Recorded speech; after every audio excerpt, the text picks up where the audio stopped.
აჭარის უმაღლეს საბჭოს აჭარის ტელევიზიის მრჩეველთა საბჭოს წევრებად ვახტანგ ღლონტისა და ოლღა ჟღენტის არჩევის გადაწყვეტილების ბათილად ცნობა უკვე მეორედ დაეკისრა.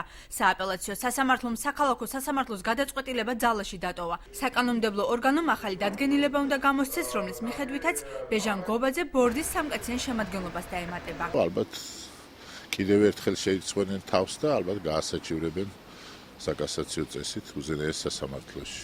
რომელსაც ვარწმუნებ ნებისმიერს, რომ არანაირი პერსპექტივა არ აქვს. ჩვენ კანონი არ დაგვირღვევია, ჩვენ მიგვაჩნია, რომ სასამართლოს გადაწყვეტილება იყო მცდარი და ჩვენ აუცილებლად გავაპროტესტებთ ყველა იმ ინსტანციაში, რომელზეც მიგვიწვდება ხელი. სააპელაციო სასამართლო თუ კი კარგ დასაბუთებას ასახავს თავის გადაწყვეტილებაში, კანონთან ახლოს მდგომი არის ის გადაწყვეტილება, რაც ბათუმის საქალაქო სასამართლომ მიიღო და ის რაც მიიღო სააპელაციო სასამართლომ. მიგვაჩნია, რომ კანონი არის ზუსტად განმარტებული და ის აღარ საჭიროებს დამატებით რაიმე პრაქტიკის დადგენას ამ მიმართულებით. ბორდის წევრთა შემადგენლობის შეცვლამ შესაძლოა აჭარის ტელევიზიის მრჩეველთა საბჭოს თავმჯდომარის ლეგიტიმურობის საკითხიც დააყენოს, თუმცა იურისტები ამბობენ, რომ ამას 3 წევრის თანხმობა დასჭირდება. თუ მრჩეველთა საბჭოს შემადგენლობაში ცვლილებები მოხდება, გამორიცხული არ არის რეგიონული მაუწყებლის დირექტორიც შეიცვალოს, რასაც ასევე ბორდის წევრთა 3 ხმა დასჭირდება. კანონი იძლევა იმ საშუალებას, რომ გინც ბორდის თავმჯდომარე და გინც დირექტორი, ესე ვთქვათ, გამოუცხადონ ერთ საწმუნდებლობა და მეორესაც თუ კი იქნება სრული შემადგენლობის უმრავლესობის გადაწყვეტილება.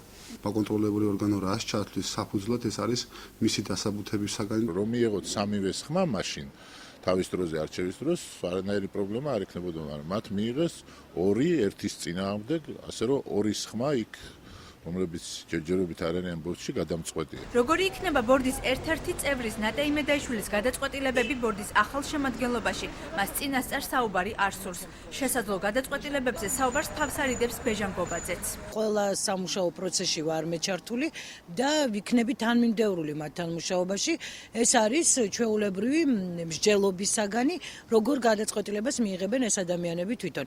აქედან გამომდინარე ვამბობ ზუსტად, რომ გააჩნია ვინ შემოვა და ვინ იქნება საბჭოს მომდევნო წევრები. თუკი თავმჯდომარის გადარჩევის საკითხი დადგება დღის წესრიგში, თქვენი პოზიცია როგორი იქნება?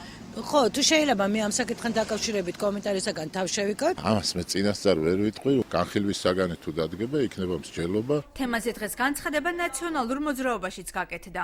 მოუწოდებთ აჭარის უმაღლესი საბჭოს თავმჯდომარეს აღმოფხვრას ეს უკანონო გადაწყვეტილება, რაც უკავშირდება ბორდის წევრებს ბეჟან გობაძესა და დარცმელიძეს. ბორდის წევრობის კიდევ ერთი პრეტენდენტის ირაკლი დარცმელიძის სასამართლო 7 აპრილსაა ჩანიშნული, თუმცა დამოუკიდებელი იურისტები ირწმუნებიან, რომ დადგენილება, რომლის გამოცემაც უმაღლეს საბჭოს დაეკისრა, ირაკლი დარცმელიძის ბორდის წევრად აღიარებასაც გულისხმობს. თუკი რომელიმე წევრი შემადგენლობაში დარჩენაზე უარს იტყვის, პოზიციაზე კონკურსი ხელახლა გამოცხადდება.